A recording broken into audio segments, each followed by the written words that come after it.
Bienvenido a iClub Novelas Ligeras, donde las historias toman un nuevo rumbo. Aquí encontrarás historias únicas, giros inesperados y mucho más. No olvides suscribirte y activar la campanita para no perderte ninguna historia. Empecemos. Los bárbaros piden un parlamento. Molt apenas podía creer las palabras de su propia hija. Sí, su majestad, respondió Pina, arrodillándose ante su trono con una pequeña colección de papeles en la mano. Pina abandonó Sadera con sus caballeros y un vientre repleto de fuego para vengar al imperio contra los bárbaros. Sin embargo, regresó como un perro apaleado, cantándoles alabanzas y actuando como su mensajera glorificada.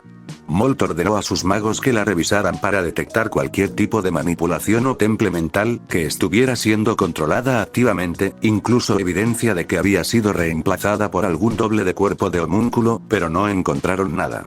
Lo que vio al otro lado de la puerta la convenció completamente de que la victoria era imposible en el campo de batalla. Para su crédito, Molt había llegado a una conclusión similar hacía tiempo. Simplemente esperaba una victoria en el campo de batalla para que el imperio pudiera negociar la paz desde una posición de fuerza, por frágil que fuera dicha fuerza. Una paz que, sin duda, le acarrearía un coste financiero significativo. ¿Pero por qué ahora? Estaban ganando, hasta donde él podía ver. Molt apenas podía imaginar un solo líder racional que pidiera terminar una guerra en la que estaban del lado ganador y que ejercían un poder tan abrumador y repugnante sobre sus enemigos. Pero, claro, quizá ese era el punto. Estaban ganando, incluso de forma decisiva. ¿Qué mejor momento para negociar que cuando sostenían una espada en la garganta del imperio? A Molt no se le ocurría ninguno. Difícilmente iba a considerar la idea de que estos bárbaros estuvieran indefensos, pero tal vez estaban exhaustos. Habían gastado la mayor parte de su poder en las batallas iniciales y ahora buscaban acuerdos en el punto álgido de su poder. O quizás estaban anticipando la ola masiva de tropas imperiales destinada a ser desplegada contra ellos y deseaban irse con su historial en el campo de batalla intacto. Molt le hizo un gesto a Marcus para que recogiera los documentos y se los entregara, agradecido de que estuvieran escritos en el idioma civilizado, para ver exactamente qué querían esos bárbaros, japoneses como parecían llamarse a sí mismos. Ella le contó sus viajes mientras él leía el mensaje, una historia de paisajes fantásticos y arquitectura maravillosa. De gente que usa algo parecido a la magia, pero que afirma con vehemencia que no lo es.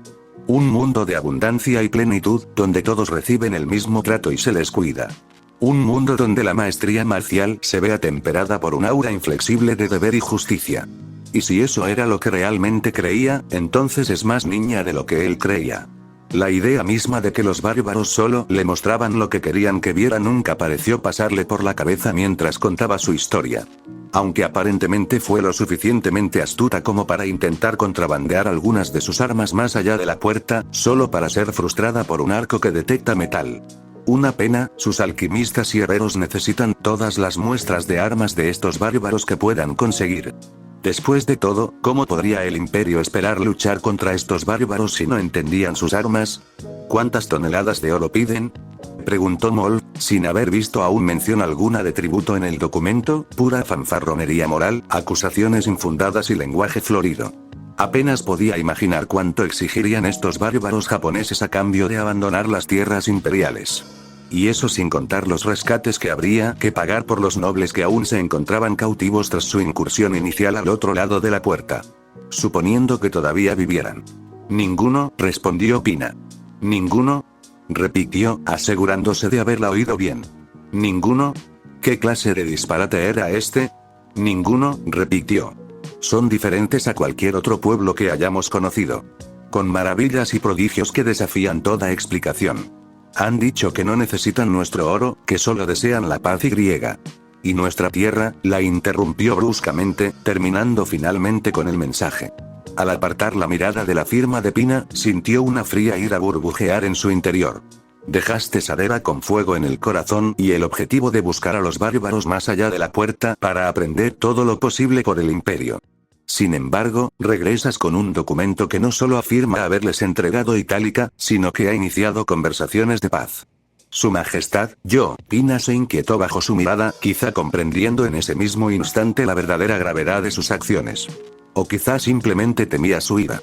La situación es más complicada de lo que parece, ignorando que no tienes poder para tratar con un pueblo bárbaro y que este documento que firmaste carece de fuerza legal sin mi sello imperial, levantó el papel en cuestión. Les cediste una franja de territorio. Todo a cambio de un cese temporal de las hostilidades. ¿Por qué? No habríamos podido resistir ni luchando hasta el final, se defendió. Majestad, padre, si hubieras visto el poder que tienen, si hubieras visto la destrucción que pueden provocar en cualquier batalla, les habrías entregado la ciudad, igual que yo. ¿Y ni siquiera pudiste hacer un pequeño intento de resistencia? ¿Ninguna última resistencia? ¿Ni siquiera el más mínimo intento de mantener Itálica? ¿Al menos causarles el más mínimo problema a sus fuerzas? Toda resistencia que pude haber reunido se desvaneció cuando vi a una pequeña fuerza japonesa, con la ayuda del mismísimo apóstol de Mori, arrasar con todo el ejército de bandidos. Miles murieron a manos de sus bestias de metal y armas extrañas. Cualquier resistencia por nuestra parte solo habría resultado en que las pilas de cadáveres fueran unos pocos cuerpos más altas. Pina parecía haber recuperado algo de su bravuconería, pero aún así apartó la mirada bajo su mirada. Entonces, ¿la magnitud de la muerte te asustó y te hizo rendirte? No era un insulto ni una acusación, sino una simple pregunta. No, sí. O sea, yo, buscó torpemente las palabras adecuadas. Ver semejante poder destructivo fue aterrador, pero también, humillante, admitió finalmente. ¿Humillador? A pesar de todo su poder, de toda su fuerza abrumadora, mostraron una compasión jamás vista hacia el pueblo de Itálica. A pesar de estar en todo su derecho de saquear la ciudad y reclamar todo lo que contenía como botín de guerra, no lo hicieron. De hecho, la insinuación los ofendió. Ellos, los japoneses, son un pueblo diferente al que conozco. ¿Ah, sí?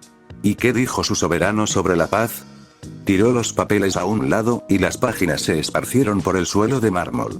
Al fin y al cabo, fuiste a su patria, ¿no? Nunca lo conocí, ni siquiera a un miembro de su corte. Por lo que me dijeron, su soberano, incluso un emperador, solo ejerce poderes ceremoniales, explicó Pina.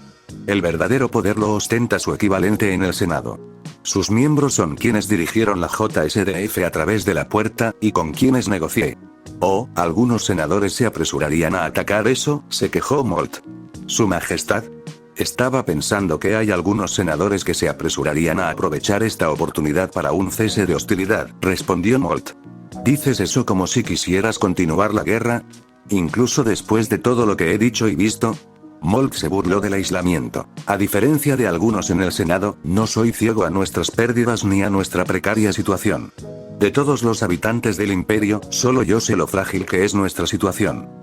Incluso después de ser informado de una versión fuertemente censurada de los hechos, que minimizaba u omitía por completo la verdadera escala del desastre en Alnus, el Senado quedó paralizado por la indecisión y las opiniones y posiciones extremas.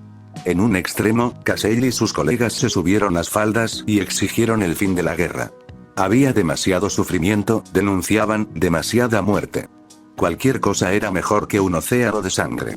En el otro extremo, estaban aquellos cuyas voces clamaban por una guerra de aniquilación contra los japoneses. Para enfrentar todo el poder de Sadera contra este enemigo. Para doblegarlos, masacrar a sus pueblos, encadenar a los supervivientes y salar la tierra más allá de la puerta para que incluso los habitantes de ese mundo supieran el precio de desafiar al imperio.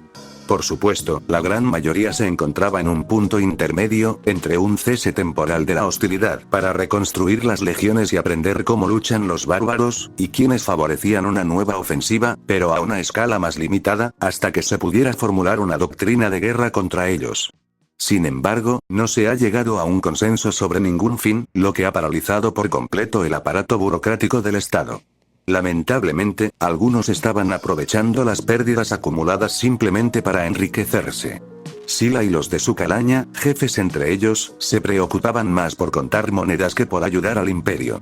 Primero, se negaron a conceder más dinero para el esfuerzo bélico, llegando incluso a ordenar a sus hombres en las provincias de Atlus, Soporati, Laetans e incluso en algunas colonias que hicieran lo mismo. Luego, por si fuera poco, tuvieron el descaro de exigir concesiones al trono a cambio de más financiación. Fue un testimonio de la fragilidad del imperio que Mol no ordenara la ejecución del hombre y su cohorte ni la confiscación de sus propiedades por la fuerza. Pero hacerlo solo generaría descontento en el Senado y aún más inestabilidad en un momento donde se necesitaba la unidad. ¿Y Clovis? En público, el hombre se mantuvo inusualmente callado al respecto, limitándose a ofrecer sus legiones personales como guarnición provincial para que las legiones imperiales se unieran a la guerra. Molt se negó, por supuesto, pues no era tan estúpido ni estaba tan desesperado como para dejarle rienda suelta sobre aún más provincias de las que ya tenía. Inquietantemente, Molt ya había recibido informes de agentes en el oeste que indicaban que el hombre estaba reuniendo sus fuerzas a pesar de todo. Supuestamente para reforzar la frontera y brindar asistencia inmediata a las legiones imperiales si los bárbaros avanzaban hacia el imperio. Los informes iniciales indicaban que el hombre contaba con un ejército de 60.000 legionarios, con un número indeterminado de auxiliares a su lado. ¿Se habrá envalentonado por las pérdidas del imperio para intentar una ofensiva, o simplemente teme perder su propio poder si los bárbaros avanzan hacia el oeste? Aunque los informes dicen que es más probable que marchen hacia el norte que hacia el oeste, los generales Córbulo, Mitra y un gran número de otros comandantes le han asegurado que las tierras centrales podrían repeler cualquier incursión bárbara. Que incluso ahora, las primeras cortes de hombres estaban terminando sus regímenes de entrenamiento acelerado para entrar en acción. La preocupación de que la reducción del regimiento de entrenamiento afectara negativamente la capacidad de combate de los hombres se vio acallada por el temor de que las tierras centrales fueran saqueadas por una hueste bárbara. Pero después de escuchar relatos sobre el campo de batalla de Alnus, las reacciones de sus herreros a las pocas armas japonesas que tuvieron que examinar, la pérdida de Itálica, el aumento del bandidaje, los murmullos de descontento en el Senado y en los estados vasallos, y más noticias de las hordas bárbaras que se reunían en el este y el norte, le preocupaba que la tensión cortante de todos estos enemigos quebraría el imperio mucho antes de que se librara cualquier batalla decisiva. Por ilegal que sea este documento, si darle algo de tierra le permitió conseguir los meses que necesitaba desesperadamente para reconstruir sus fuerzas y poner orden en los asuntos del imperio, entonces que así sea. Serás responsable de ellos mientras estén aquí. Vio que el rostro de la chica se iluminaba. No estoy de acuerdo con nada, solo que cumpliré con sus términos al pie de la letra. Avisa a través del sistema que tú y ellos hayan establecido y haz los arreglos necesarios para que llegue su emisario. Avisaré para que se les permita atravesar las líneas de batalla sin incidentes. Pueden traer a un puñado de sus guerreros para su protección como máximo, y ninguna de sus bestias de metal puede acercarse a la ciudad. Por supuesto. Sí. Gracias, padre, su majestad. La chica parecía como si le hubieran quitado un peso de encima. Pero debes saber esto, Pina, continuó Moll, con la esperanza de recalcarle la gravedad de la situación. Mientras estén en Sadera, serás responsable de ellos. Los albergarás. Los alimentarás. Incluso los vestirás si es necesario. Y si perturban la paz, de cualquier manera, asumirás la responsabilidad si violan los términos de este acuerdo. Mientras se ultimaban los detalles más finos y su hija salía de la cámara casi saltando, hizo que Marcus convocara a su prefecto pretoriano. Después de todo, si los bárbaros querían entrar en su ciudad, había muchos preparativos que hacer para mostrar a estos invasores qué clase de dragón estaban provocando con su franqueza superficial y sus ridículas demandas. Sin duda, Regulus tendría algo interesante en mente para recordarles a estos bárbaros el poder del imperio. Era oficial. Sadera iniciaba conversaciones de paz con las fuerzas del otro lado de la puerta. Pina me contó unas horas después de hablar con el emperador que la noticia de la reunión pronto se extendería por toda la ciudad, pero por ahora, había una especie de calma antes de la tormenta. Todo lo que Pina dijo, todo lo que vio y todo lo que prometieron los del otro lado, parecía ser suficiente para mover al emperador a al menos comenzar el proceso de paz. Finalmente esta locura puede empezar a llegar a su fin y podemos empezar a seguir adelante. La invité a mi villa, oficialmente para ponernos al día, pero más, porque quería dejar de lado algunas preocupaciones que tenía sobre las fuerzas más allá de la puerta. Son una nación insular formada por miles de islas, pero solo unas pocas albergan a la mayoría de su población, explicó Pina alegremente en la sala. Dejó un mapa de Japón sobre la mesa, señalando a Tokio. Aquí es donde está la puerta en su extremo, en medio de su megalópolis capital, Toekeyo. Hice todo lo posible por sonreír y asentir ante todas las maravillas que Pina describió sobre esta tierra fantástica. Las torres de cristal, las carreteras subterráneas, los carruajes sin caballos y mucho más. La capital japonesa es un lugar realmente increíble, Tanya, explicó Pina. Su entusiasmo casi hacía parecer que tenía estrellas en los ojos. Y así sucesivamente y así sucesivamente. Estoy seguro de que pasó más de una hora antes de que ella siquiera pudiera respirar. Pero me quedé allí sentado, escuchando todo lo que decía, con una sonrisa amable. Ojalá no demasiado forzada, y asentí, añadiendo solo alguna ocurrencia ocasional. Todo lo que ella dijo parecía normal. Y aún así todo estaba mal. Técnicamente no estaba mal, ni me estaba engañando a propósito, pero lo que describió sonaba raro. Habló largo y tendido sobre Japón, y nada más. O más específicamente, no habló de nadie más. Quizás hubiera podido simplemente descartar que Pina se olvidara de mencionar el encuentro con otros dignatarios extranjeros, pero cuando lo tomé en contexto con todo lo demás que estaba diciendo sobre Japón esto, JSDF aquello, Dieta esto, Seritami y sus compañeros guerreros, y Japón aquello, y el sentimiento de hundimiento que había estado acumulando durante un tiempo, se convirtió en un lodazal de confusión. Puedo aceptar que Pina haya participado en un tour organizado por Tokio, donde solo le mostraron lo mejor de Japón, con un lavado de cara del pasado para presentarlo de la mejor manera posible. Sus descripciones del lugar sonaban casi fantásticas, con luces sin gas y demás.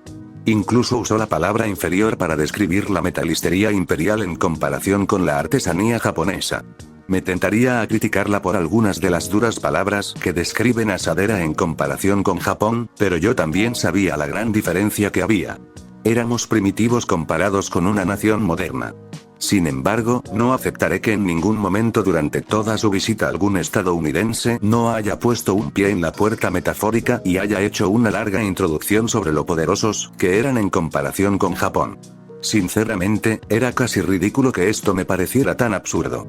Esta era la colina metafórica en la que estaba dispuesto a morir. No la puerta dimensional a mi antiguo mundo, sino el hecho de que un funcionario estadounidense no se presentara a Pina para intentar superar a Japón. Y sin embargo, allí estaba. Pina al menos reconoció que otras naciones tenían emisarios en la capital japonesa, pero no que la dirigieran a ninguno de ellos ni que alguien de fuera de Japón se reuniera con ella. Y que la única fuerza militar que marchaba por la puerta ahora era la JSDF. La JSDF nunca ha trascendido territorio japonés, ni ha librado ningún conflicto prolongado. Esa era la tarea de los estadounidenses gracias al Tratado de Defensa Mutua. Admito que las SDF probablemente tendrían una presencia significativa en este mundo simplemente por la presencia de la puerta en territorio japonés, pero que la controlen de forma tan unilateral es extraño. Sin embargo, según las propias palabras de Pina, la base erigida en Alnus era una base japonesa. Ni siquiera una base japonesa estadounidense. Ningún otro extranjero. Nada. Debe haber algo que se me escapa. Algo tan sutil que simplemente lo he ignorado, porque ningún Japón que yo conozca tendría la fuerza política para hacer algo así por sí solo. Llevaba un tiempo dándole vueltas a la idea de que este Japón podría no ser mi Japón, pero las palabras de Pina fueron la guinda del pastel. Ahora la pregunta es, ¿qué tan diferente es este Japón de mi Japón? Casi lo olvido, Pina interrumpió bruscamente su charla sobre las vistas y sonidos de Tokio y señaló su página. Casi había olvidado que la chica estaba allí con lo silenciosa que era. La niña asintió y sacó un paquete envuelto, entregándoselo a Pina, quien a su vez me lo entregó a mí. No quería volver con las manos vacías, así que decidí comprarte esto, sonrió. Los japoneses tienen libros ilustrados con imágenes tan nítidas que parece que los estás viendo con tus propios ojos. Y en una de sus tiendas, vi uno que mostraba que el mundo de Japón está separado del cielo. Al verlo, le pedí al señor Itami que me prestara algo de su dinero para comprártelo. Oh, gracias, Pina, otra vez. Espero que mis palabras no suenen demasiado forzadas. Por lo que describió, parecía un libro de astronomía. No sé dónde lo iba a poner, ya que un libro moderno yuxtapondría la arquitectura clásica y la tecnología medieval que nos rodea. Interesante pero poco, rotura Me quedé mirando la portada del regalo de Pina. Esto era, increíble, ¿verdad? Asintió alegremente para sí misma, sin notar mi expresión. Imágenes de un reino al que ni siquiera los dioses pueden acceder. En el otro mundo, los japoneses tienen estas cosas que van más allá de las nubes y griega. Pina, repetí con más firmeza, casi pensando que lo que me había contado tenía que ser una broma. Simplemente tenía que ser, nada más podría describir lo que ella me dio. ¿Sí? No creo que sea lo que crees, giré la tapa torpemente hacia ella, mostrándole a Pina el dibujo de dos jóvenes en forma abrazados en un abrazo muy explícito, equivocado. La princesa ruborizada me arrancó la obscenidad de las manos, tapándola y volcando su ira exasperada en su pobre página. Hamilton, este es el equivocado. Se suponía que era el de las imágenes celestiales, no la obra de arte que trajimos. Ve bueno, voces llevaba todos los libros que trajiste, se defendió la chica. Solo agarré el que no estaba en la pila de los demás. Los separaron porque era diferente a los demás libros de arte, respondió Pina, aún ruborizada. Ve bueno, ¿cómo iba a saber eso? Por amor a Dios. Trajo obscenidades de una reunión diplomática. Espera, libros. ¿Había más? Antes de que esta situación pudiera convertirse en un acto más cómico, hubo una conmoción en el pasillo que llamó la atención de ambos. Palabras groseras amortiguadas por las paredes, luego un grito corto y dolorido y, tal vez como era de esperar, Cordelia abrió la puerta de golpe y entró. Detrás de ella, uno de los caballeros de Pina le acarició la muñeca mientras miraba fijamente a la chica coneja. ¿Acaso necesito preguntar? Pregunté. Este esclavo me atacó, gruñó el caballero. Tenía un mensaje importante que entregarte y le dije a la chica lo que pasaría si intentaba detenerme. Debería alegrarse de que estuviera mintiendo, me respondió Cordelia, aparentemente sonriendo con sorna ante la angustia del caballero. No puedes interrumpir una reunión entre miembros de la realeza, replicó la muchacha.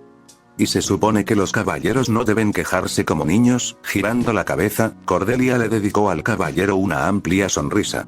Para que conste, no te ataqué. Si lo hubiera hecho, difícilmente estaríamos teniendo esta conversación.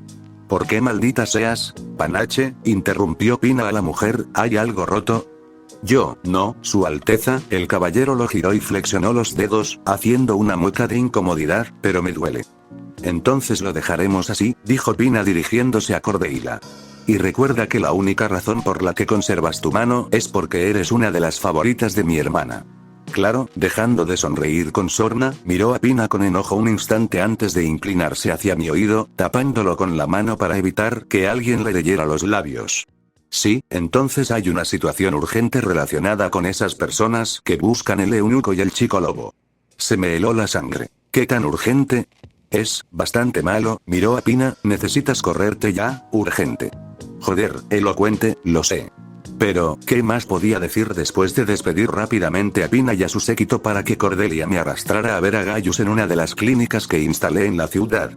Un establecimiento creado para tratar las enfermedades mínimas y brindar alivio básico en las zonas bajas de la ciudad, sino brindar atención médica adecuada.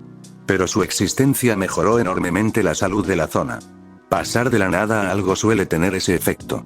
Dejé a Cordelia y a los pocos guardias que traje afuera, seguí a Gaius y me condujeron a una habitación llena de cadáveres cubiertos con lonas. Como dije, joder. Su Alteza, una figura solitaria entró en la habitación y me saludó. Era uno de los boticarios, en esencia un médico, pero parecía uno de esos boticarios renacentistas con su abrigo grueso y su máscara con pico. Es un honor estar en su presencia. ¿Qué pasó? No tuve tiempo para toda la pompa y solemnidad. Su Alteza, yo encontré a varios japoneses en las minas, interrumpió Gaius al boticario y fue directo al grano, encogiéndose de hombros mientras el hombre lo fulminaba con la mirada. La mayoría están por allí. ¿La mayoría? Había más de ellos aquí. Los demás descansan en una habitación trasera, señaló el boticario hacia la habitación contigua. No responden y su estado es lamentable. Mierda, ¿qué pasó? Me apreté el puente de la nariz, temiendo lo que estaba a punto de oír. Parece que murieron en las minas, comentó Gaius, mientras observaba cómo el boticario quitaba la manta andrajosa del cuerpo en la formación. Había presenciado escenas espantosas durante la Primera Guerra Mundial, miembros amputados por proyectiles y cosas por el estilo, pero incluso yo sentí una breve punzada al ver el estado del cuerpo. Parecía haber sido atacado por una fiera. Pero el hombre era inconfundiblemente asiático. Una mano enguantada dio vuelta el cadáver e hizo un gesto hacia la espalda horriblemente desgarrada y el hueso expuesto. Ni siquiera puedo decirle que lo mató exactamente, Su Alteza, explicó el boticario. Si bien las cicatrices aquí implicarían pérdida de sangre o exposición a los azotes, se sabe que la neumoconiosis mata incluso a los hombres más valientes. Podría haber sido algo tan simple como el agotamiento. Incluso he oído que en las minas se ha empezado a usar una práctica en las colonias. Simplemente importan más esclavos para reemplazar a los muertos y mantener la producción, en lugar de atender a los que ya tienen. Mueren hombres constantemente en las minas, continuó Gaius. Cualquiera que pudiera haberlo conocido, o a los demás, probablemente morirá en un mes, o en 2 como máximo. ¿Dónde los encontraste exactamente? Le pregunté a Gaius. Tu sirviente encontró estos, señaló el boticario a los 3 sobre las mesas, en una pila. Sin duda, destinados a algún mercado para ser desmenuzados y vendidos por pieza. Suponiendo que algún nigromante corrupto no los consiga primero. Un socio mío buscaba comprar cadáveres por menos de estudios aceptados cuando los encontró, Alteza, explicó Giaus rápidamente, ignorando la sutil mirada del boticario. Recordó que le había preguntado sobre esclavos con este aspecto, me envió una nota para que viniera y, bueno. Aquí estamos. Todos, menos esa, dijo el boticario señalando el cuerpo envuelto en una lona al final de la habitación. Fue encontrada con los demás en una casa de placer. ¿Los demás? ¿Te refieres a los pocos que quedan vivos? Y la cosa va a peor. Sí, señaló, caminando hacia el último cadáver y cubriendo la lona. Aunque no puedo entender cómo murieron esos hombres, esta chica tiene una causa de muerte más evidente. Estrangulación. Le quitó la tela del cuerpo. Moretones y marcas lo cubrían. Aunque menos sangriento que el otro hombre, no era menos brutal. Y como mujer, por segunda vez, ver esos ojos muertos y las marcas de manos en su cuello casi me estremeció. Casi. Fíjense en las marcas de las ataduras en las muñecas, dijo, levantando el brazo de la niña. Dado dónde la encontraron y su naturaleza exótica, solo puedo suponer que, lo entiendo, lo callé, sin necesidad de oír los detalles descarnados de lo que vi. No hace falta que me lo expliques más. Oh, mis más sinceras disculpas. Dicho esto, aún me enfrentaba al problema de una morgue llena de ciudadanos japoneses muertos. A pesar de su fallecimiento, sus cuerpos demuestran el cuidado que recibieron durante su cautiverio imperial. Ya existía el problema de muchos japoneses retenidos aquí como esclavos, pero si alguien de la tierra los descubre, especialmente en este estado, quémalos, decidí, mirando los cristales de colores de la máscara del hombre. Asegúrate de que no quede nada. ¿Y los de la otra habitación? Preguntó abriendo la puerta. 3 camas se alinean una tras otra. Las jóvenes se encontraban en estados similares. Cicatrices, hinchazón, hematomas y ronchas en sus rostros eran la menor preocupación, si su respiración húmeda y dificultosa era un indicio. Remus me dijo que estas 4 chicas intentaron escapar del burdel en el que estaban hace poco, dijo Gaius, contextualizando la escena. Las atraparon, y la madama las castigó entregándolas a clientes con los intereses más perversos. El chico dijo que fue un milagro que solo una de ellas estuviera muerta para cuando logró comprarlas en el burdel. Miré al trío y su débil respiración colectiva y suspiré. ¿Cuánto tiempo llevan durmiendo? Es difícil decirlo, chasqueó la lengua el boticario mientras murmuraba algo ininteligible tras la máscara. Han estado inconscientes desde que tus sirvientes los trajeron aquí. Nada de lo que he hecho parece haber logrado despertarlos. ¿Se despertarían si estuvieran curados? Crucé mis brazos, tamborileando con mis dedos en un tic nervioso. De nuevo, Su Alteza, no puedo decirlo con certeza.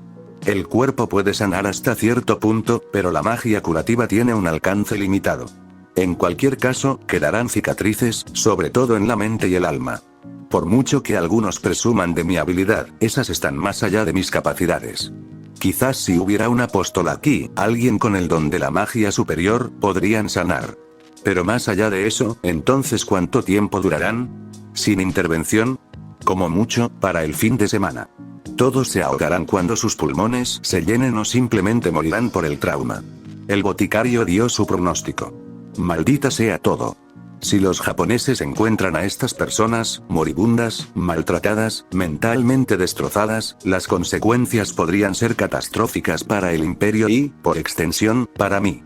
Sin duda, rechazarían cualquier tipo de rendición nuestra en ese momento, y el público en general exigiría kilos y kilos de carne a cambio. Si fuera una masa enorme de cuerpos sin rostro, con una cantidad tan alta que el público en general jamás podría establecer una relación íntima con ningún individuo, entonces tal vez, solo tal vez, podríamos capear el temporal de relaciones públicas gracias a todas las personas que logré salvar. Una buena noticia para ignorar lo malo o al menos atenuarlo. Pero ahora tenía que lidiar con estos 3 ciudadanos brutalizados que pasaron sus últimos días siendo atacados de las formas más gráficas imaginables. Una buena foto, incluso la más mínima mención de ellos, y el circo mediático sería interminable. Cualquier llamado a una paz menos dura, o incluso a un alto el fuego, se vería ahogado por la ira pública que clamaba venganza. Peor aún, dada la brecha tecnológica entre la Tierra y el Imperio, ni siquiera hay cansancio bélico que pueda compensarse. ¿Cómo puedes cansarte de la guerra si no sufres pérdidas? ¿Qué impulso hay para terminarla si todo va bien para tu bando? Incluso si las llamas de la venganza se estuvieran apagando, ver a estas chicas será como verter un maremoto vulnerable de gasolina para reavivar ese fuego y llevarlo a alturas potencialmente incluso mayores. Racionalmente, solo hay una opción. Una decisión clara para poner fin a la pérdida innecesaria de vidas para todas las partes, tanto saleranas como japonesas. A pesar de saber lo que hay que hacer, me encuentro irracionalmente indeciso. ¿Era algún pensamiento persistente en mi cabeza que me recordaba que una vez fui uno de ellos? Japonés. Un vestigio de camaradería por un pueblo del que ahora me encontraba a casi 3 décadas de distancia. Y aún así, dales algo para el dolor, dijo finalmente las palabras que parecían tan difíciles de pronunciar momentos antes. Como desee, Su Alteza. Una vez administrado, revisaré los tomos que tengo a mi disposición para ver si se puede hacer algo. ¿No me entiendes?, interrumpí al hombre, con un nudo en la garganta. Dije que les diera algo para el dolor, no que se curaran. Dales lo suficiente para que no sientan nada y déjalos pasar. El boticario me miró y asintió. Disculpas, Su Alteza. Prepararé las pociones enseguida. Una vez que pasen, por causas naturales, despojadlos de todo lo valioso y quemadlos junto con los demás. No aparté la vista de las mujeres mientras el hombre se movía para cumplir mis órdenes. Mientras el boticario encapuchado salía, oí a Gaius suspirar en voz alta. Qué sombrío, reflexionó Gaius, observando al sanador avanzar por el pasillo y empezar a ordenar a los alquimistas que prepararan las pociones. Pero supongo que, si bien la amabilidad puede ganar silencio por un tiempo, la muerte lo asegura para siempre. Ni siquiera se trata de guardar silencio ni de negar lo sucedido. Empiezo a caminar, seguido de cerca por Gaius. Si los japoneses los encuentran, sobre todo así, solo intensificará la guerra a un nivel inimaginable. Así como el imperio ha lanzado leyes punitivas por las crueldades cometidas contra sus ciudadanos, comentó. Exactamente, decidí explicarle al eunuco mis pensamientos. Si los japoneses ven a sus compatriotas así, ¿te imaginas la rabia y la furia que los impulsará a seguir adelante? ¿Qué nos harán? ¿Qué hemos hecho por menos?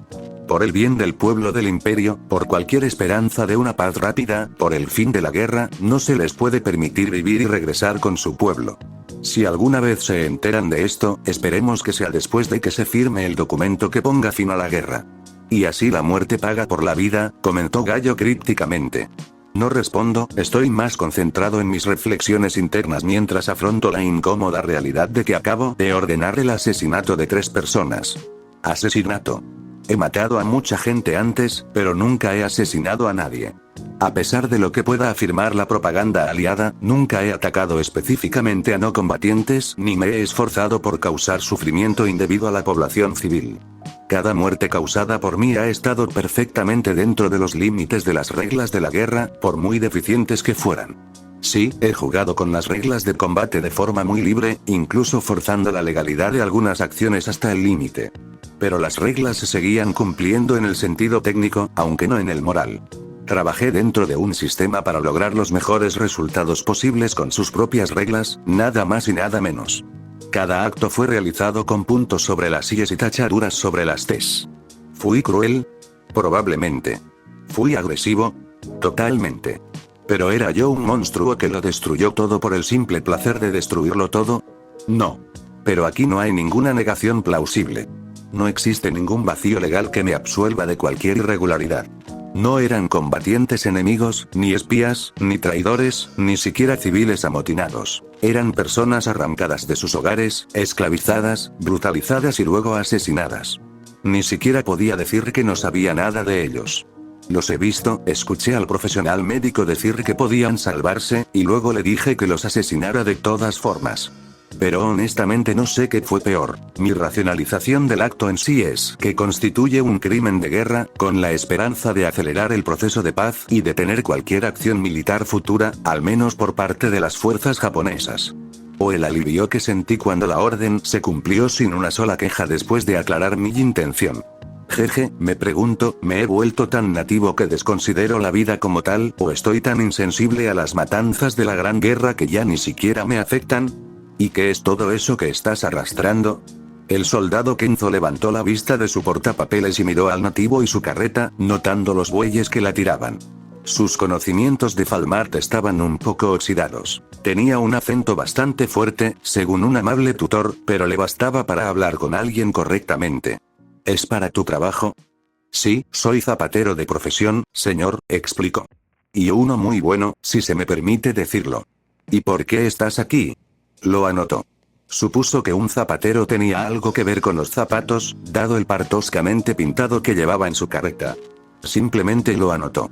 Hombres marchando de un lado a otro, leguas tras leguas, se les marchitarán los zapatos. Se puede ganar una buena fortuna. No es que pidamos guerra, pero en tiempos como estos nuestro oficio tiene mucha demanda. Nadie quiere andar descalzo.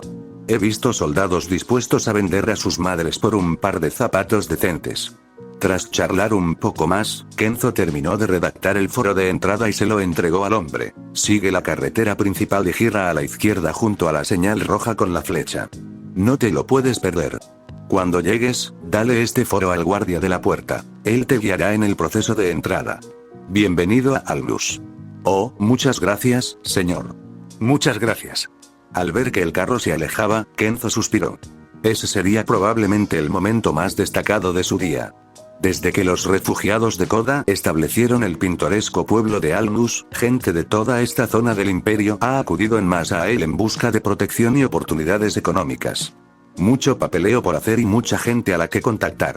Uno pensaría que estar en un mundo de fantasía animaría la vida de un soldado. Luchar contra monstruos, salvar princesas, aprender magia, ¿qué demonios? Incluso lidiar con dragones como aquel equipo de reconocimiento. Pero no, resultó ser más de lo mismo. Papeleo, guardia, patrulla, dormir, rutinas. A veces desearía estar en uno de esos equipos de reconocimiento. Ya sabes, explorar un mundo nuevo. Cualquier cosa con tal de combatir el aburrimiento. Lo más emocionante de hoy fue ver al ministro de Asuntos Exteriores y a su escolta dirigirse a la capital imperial para negociar un tratado de paz con ellos.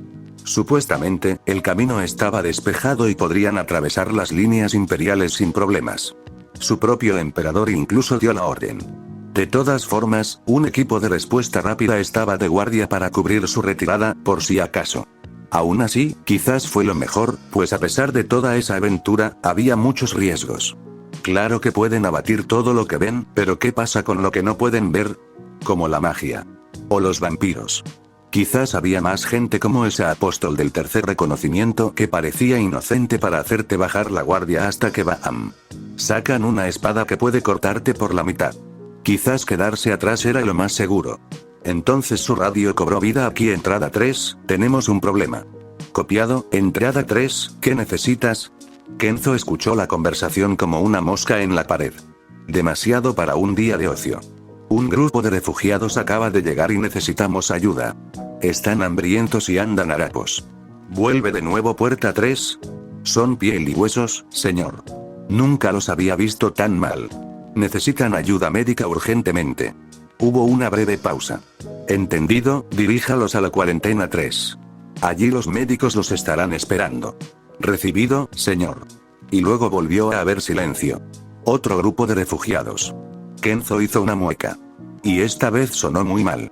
Mientras Alnus se convertía lentamente en un centro de comercio, también atraía largas filas de personas que llegaban buscando lo básico para sobrevivir.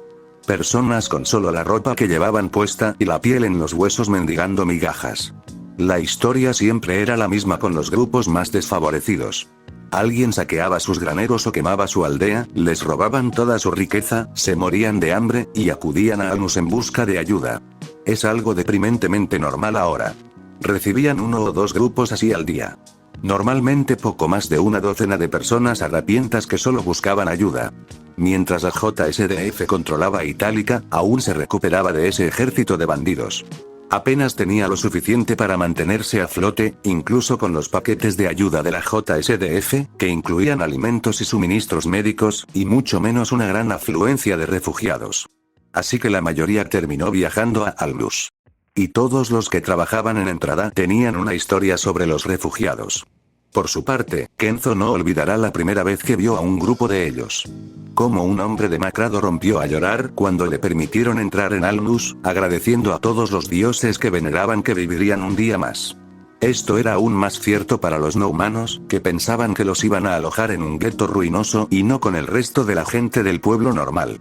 Casi se le saltan las lágrimas al pensar en cómo esta pobre gente consideraba cada muestra de amabilidad y cortesía como una gran misericordia.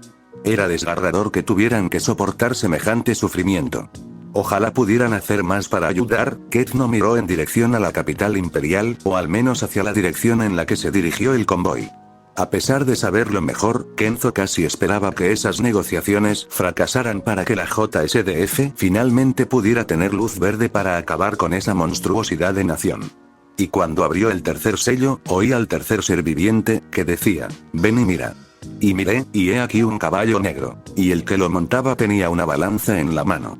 Y oí una voz de en medio de los 4 seres vivientes, que decía, un efa de trigo por 1 denario, y 3 efas de cebada por 1 denario. Pero no dañes el aceite ni el vino.